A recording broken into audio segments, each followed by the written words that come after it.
Hello and welcome to the next economics podcast for Pigott School students on labour markets, recapping of labour markets. It's a big topic, labour markets, but really the fundamental thing to remember with labour markets, it is just a demand and supply and elasticity topic.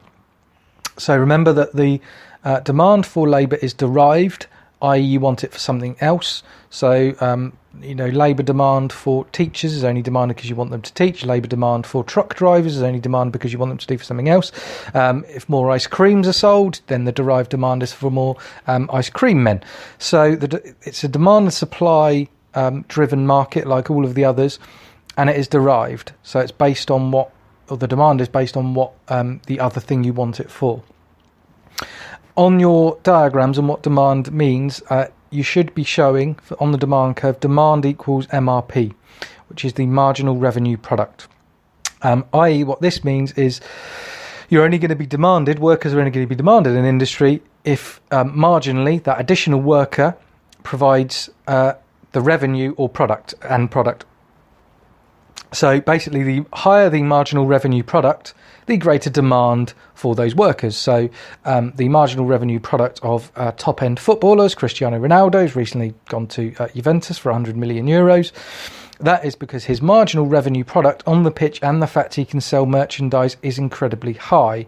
The marginal revenue product of one individual shop worker, Sainsbury's worker, isn't going to be as high, and they also can be quite easily replaced with machines. The supply on a demand supply diagram is going to be the supply of labour to that industry. So how easily we can supply more workers to that in terms of footballers or sales assistants in the examples I have just used. On the diagram, if you're drawing a demand and supply for labour, you need to be looking at, on the left-hand axis, wage rate, and then number employed on the x-axis at the bottom, and then the demand and supply curves D equals MRP should reflect the elasticities. So reflecting the elasticity, so if you had a flat, i.e. elastic demand for labour, that basically means that you can be quite easily replaced, which sounds pretty horrible, but if you think of shop assistants, sales assistants, they have recently been replaced by machines, self-scanning tills. So you're elastic in demand as a worker if you can be quite easily replaced by a machine. If you are relatively elastic in supply, it means you can be quite easily and quickly trained. So if you think with sales assistants, it might only take a couple of days to train them on the till, show them what they're doing. So the demand and supply for a sales assistant would be very elastic. The two curves would be very shallow. For someone that is inelastic in demand, it means they are needed by people. It's pretty difficult to replace them. So doctors are probably the best example here. Teachers to an extent, but we'll stick with doctors. A doctor, you can't really replace them with a machine like sales assistants, so you need those people to be there. So their demand curve for them would be very steep, very inelastic. Also with doctors in terms of supply, it means they are highly skilled, they're unique, and it takes time for them to train. So 7 to 9 years for a doctor. So the supply curve for a doctor would be very steep, very inelastic. That's because they're very highly skilled. Not many people can do it. And it takes time for them to train. If we need more doctors, we need more teachers, it takes quite a few years for that to go through the system. So in terms of you're comparing industries, comparing jobs, why wage rates differ, that is the easiest way to do it. Think of a sales assistant.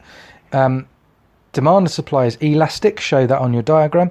Think of a doctor, demand and supply is inelastic, and show that on a diagram. And then you can obviously show that the equilibrium wage rate is going to be much higher for the doctor, much higher up the two curves when they meet in terms of their equilibrium compared to the sales assistant. And the reasons, the sales assistant can be replaced by a machine easily, a doctor can't. In terms of supply, the sales assistant can be trained in a couple of days or hours maybe. The doctor is more uniquely skilled and will take time. Your demand and supply curves can shift like in any other industry.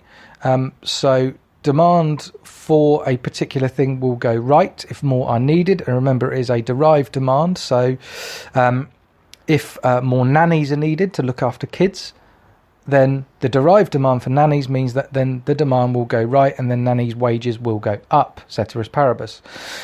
The supply will go to the right, for example, if more people train to be doctors. So if more people are training to become doctors, to become teachers, the supply of those people will go right. So incidentally, if you think of another elastic demand and supply wise industry is hairdressing, which is why the wages for hairdressers are very low. There is a huge supply of hairdressers. Lots of people go into it. Lots of people learn the trade of hairdressing, and that pushes the supply curve to the right, meaning there's lots of choice, pushing the wage rate down. So the demand for hairdressing is there. It's quite high demand, but it's the supply going right that has helped it. So each individual industry is going to have their demand and supply reasons. So reasons that the demand in that particular industry goes right.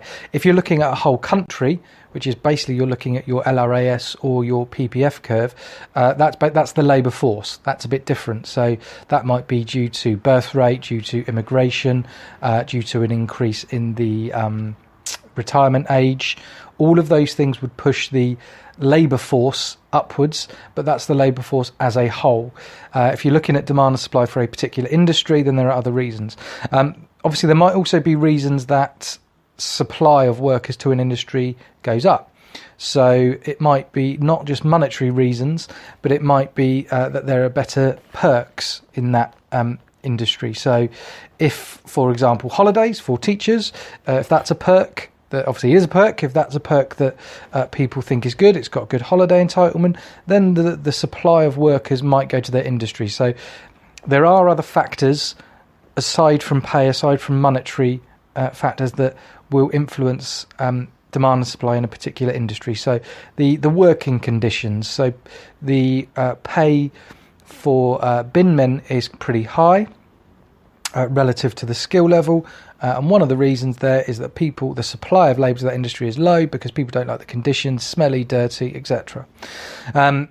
Also, you've got the individual supply. So we've said that the labour force, the whole sort of country's labour supply could be affected by things like immigration, pension age, that kind of thing. The industry supply and demand is going to be based on the derived demand of do people need people, say as factory workers, that's derived. It's going to be based on non-monetary factors such as the working conditions. And then you've got individual supply and demand curves for labour. Now, obviously, individual supply and demand curves for labour are how much your particular labour is demanded and how much you are willing to supply. Now, in terms of your supply curve of labour individually, this is linked to two things called the income and substitution effect. So you will see a backward bending supply curve of labour. Now what that means is that at low levels, so good examples at the moment are 0-hour contracts and underemployment in this country. If people are offered more money and more hours, they will work more hours. So the supply curve goes up as normal. Higher price or wage in this case means greater supply, as we all know. That is called the income effect. So the income effect is as the income goes up, you work more, your supply goes up. However, it starts backward bending at a certain point where the increase in wage doesn't mean you want to work anymore. Now that means at a certain level, this is called the substitution effect, and you're basically substituting work time for leisure time. And that's usually because you've earned enough money, you don't need the money as much, so you're going to substitute the income you could earn for labour time. So that's the substitution effect, and that's why there is this backward bending supply curve. Other factors that will come up in labour markets, the minimum wage. We discussed the minimum wage with income distribution and poverty. So the minimum wage is obviously used to stop poverty, it's used to incentivise people into work. Obviously, it provides cost to firms, which means unemployment might go up. But it is obviously a way of reducing income inequality and poverty. Might also discuss union membership. So trade union membership has been falling for many years, many decades in this country. It's largely now only public sector workers, rail workers, and transportation workers. They've got quite high union membership. But union membership will lead to higher wages. So the collective bargaining, where the union, all of its members will bargain with the individual employer. Now that will mean that instead of one person asking for higher wages, better conditions, all of the workers are. So the employer is far more likely to listen to their demands. So unions usually are after better training, better provision for workers in terms of safety, better conditions, protecting jobs, and higher pay. On the flip side of that, bosses and companies might argue it pushes up costs, which might lead to unemployment. It leads to inefficiency. There is also something called the insider-outsider theory, which basically says if you are inside a union, you are benefiting. If you are outside a union, you are not. So the insider-outsider theory is another sort of argument against trade unions. But you can obviously use trade unions as one way of reducing income gaps, however they might arise. There are also monopsonies in labour markets. So a monopsonist is the sole buyer of labour. So obviously we know what a monopoly is. It's the sole seller of a good or service. A monopsony is someone that's the sole buyer of labour. So what the sole buyer of labour does, it's usually governments. So the NHS has got about a 93% market share in healthcare in this country. It is a monopsonist buyer of nurses' labour. If a nurse isn't happy with the wage they get, they can't really go anywhere else. So the monopsony employer of labour tends to push down wages. This can be counteracted in some cases by strong trade unions. So a monopsonist buyer of labour for teachers is the government. You've got about 7% private sector, but it's not very big. So if you've got a strong trade union, the NEU, National Education Union, will be able to push the wages sort of back up. And then you've also got in labour markets discrimination. So it might be based on sex, gender, it might be based on race, but some levels of discrimination will still exist. And you hopefully would have seen lots of that in the news in the last few years. I think companies like the BBC having to publicise the gender pay gap, which sort of shames these companies into equalising the pay gap. Again, with paper one, either the data response or one of the essays will almost certainly one of these be taken up by a labour market wage rate question. And it would basically be, the 25 mark question would basically be how to reduce a pay gap. So that might be a pay gap, it could be a regional pay gap, it could be a gender pay gap, it could be a sort of age one, youth, old pay gap. But basically we're looking at the solutions, which are very similar to the income distribution solution. So you're looking at minimum wage, union membership, better training and education, those type of things. In terms of what causes the wage gap, remember what I said at the start, the fundamentals are that it is a demand and supply issue. So how are wages determined? Demand and supply. It's the marginal revenue product of labour, how elastic or inelastic it is. How are wages determined? Well, it's the equilibrium wage rate, it is demand and supply, and then you would draw your relevant elasticities, demand MRP, why each is what it is. So the most likely questions are how are wages determined, and how would you solve some sort of pay gap issue.